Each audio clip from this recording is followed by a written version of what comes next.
Après cette vidéo, vous aurez plus de questions que de réponses. Et c'est probablement une bonne chose.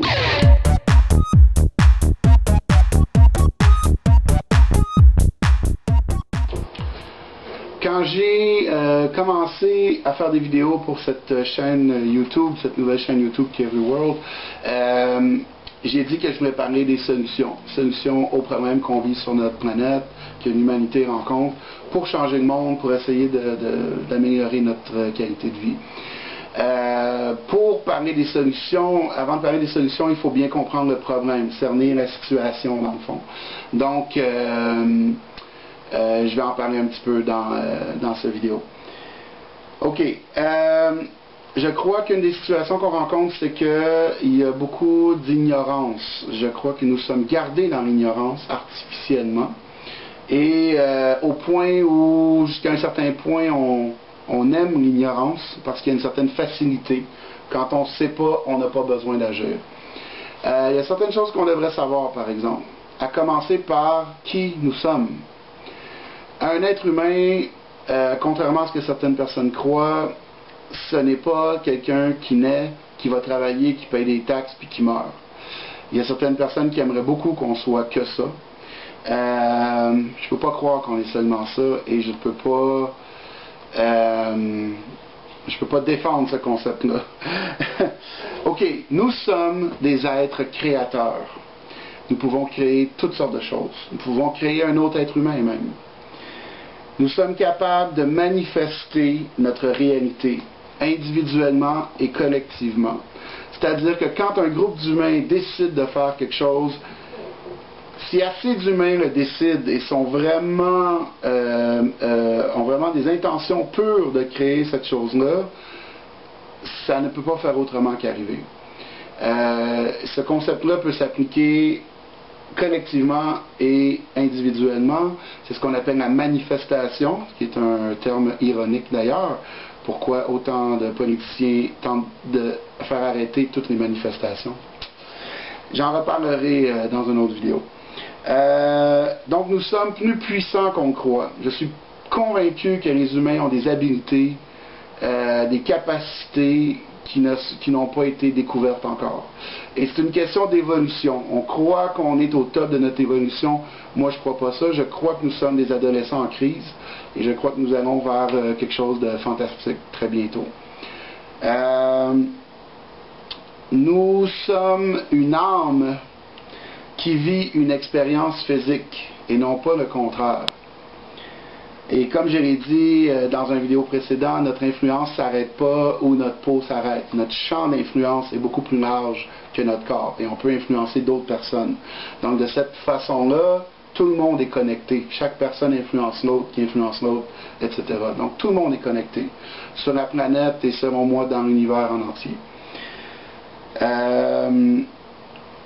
Quand je dis que nous sommes une âme qui vit une expérience physique, j'ai jamais été quelqu'un de religieux, croyant, ou ce que je me rends compte avec le temps, surtout en pratiquant la méditation, la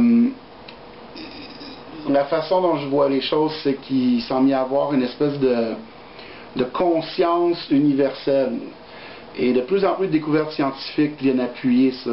Donc il y aurait une conscience dans l'univers, une espèce de conscience que peut-être certains vont appeler Dieu, j'ai entendu appeler la source, bon, toutes sortes de termes. Et de cette conscience universelle-là peut se détacher une parcelle une fois de temps en temps, qui n'est pas 100% détachée, mais bon, qui devient une expression de cette source-là, et qui va aller à un certain endroit, à un certain moment, dans un certain corps, vivre une expérience différente de l'ensemble, si on veut. Donc nous sommes tous une expression de cette source-là, de cette conscience collective-là. Nous sommes tous unis. Tout est vivant. Tout ce qu'on connaît est vivant, d'une certaine façon. Ça n'a pas nécessairement la même vie que nous, mais ça a une vie, une naissance, une évolution, une mort et souvent un recommencement. Donc un recyclage, un recommencement. Tout est conscient. Encore une fois, c'est pas la même conscience que la conscience humaine, mais tout a une forme de conscience. D'ailleurs, il y a des gens qui se moquent ce temps-ci des végétariens, des vegans, parce que des découvertes démontrent que des plantes peuvent ressentir de la douleur. Donc, en tout cas, c'est un long débat et j'espère que c'est un problème qu'on va réussir à régler un jour, d'être capable de nourrir des humains sans détruire d'autres formes de vie.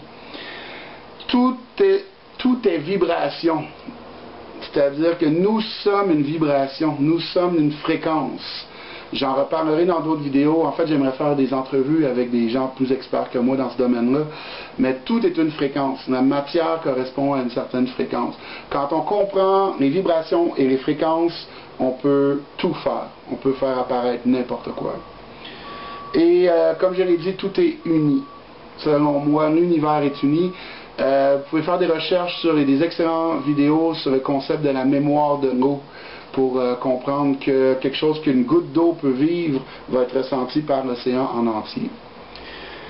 Donc, qu'est-ce qui se passe sur la planète? C'est bien beau qu'on a toutes ces capacités-là et qu'on est meilleur qu'on pensait, etc. Mais qu'est-ce qui se passe au juste? Le problème numéro 1 sur la planète Terre, selon moi, c'est la corruption. Je ne parle pas de la corruption du petit politicien qui va accepter quelques milliers de dollars pour voter à gauche, voter à droite. Ça, oui, ça arrive tout le temps, on le voit. Mais je parle d'une corruption beaucoup plus profonde que ça. Corruption de notre âme, de notre corps, de notre ADN, de nos habitudes de vie, de nos principes moraux, corruption de l'éducation, de la finance, de tous les aspects de notre vie. En fait, on est dans un système qui est maintenant tellement corrompu, tellement contrôlé négativement et corrompu, qu'on ne voit pas, on s'en rend plus compte. On s'en rend pas compte parce qu'on ne connaît rien d'autre. Ça fait tellement longtemps qu'on vit là-dedans, peut-être depuis toujours en fait, qu'on n'a pas connu autre chose. Et je crois que le défi de l'humanité en 2014, c'est d'arriver à voir autre chose. Parce qu'une fois qu'on va le voir, on va pouvoir le créer. La solution à tout ça, la solution à cette corruption-là, c'est la conscience. D'élever notre niveau de conscience. Ça semble peut-être complexe, mais c'est vraiment pas si compliqué que ça. L'idée, dans le fond... il y a plusieurs façons de le faire, j'en parlerai dans d'autres vidéos. Mais l'idée, c'est que quand assez de gens vont comprendre et accepter qu'il existe autre chose que ce qu'on vit maintenant, le monde ne pourra pas faire autrement que de changer. Notre réalité, la réalité qu'on vit présentement, va tout simplement être remplacée par une autre. Ça ne sert à rien de se battre contre cette réalité-là, elle est solide.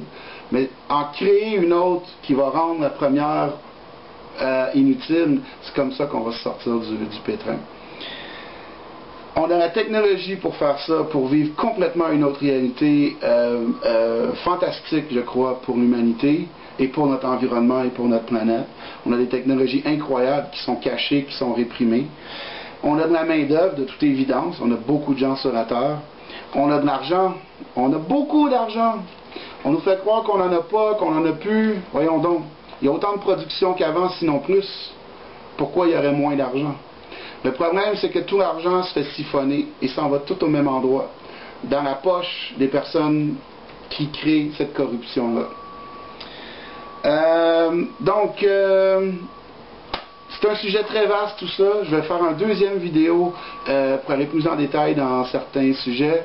Ce qui est important à retenir, c'est que le problème numéro 1, c'est la corruption. Une fois qu'on se réveille et qu'on la voit, notre mission à nous, c'est d'élever notre conscience, d'être capable de voir autre chose que cette corruption, au-delà de cette corruption, et d'inventer le monde dans lequel on veut vivre.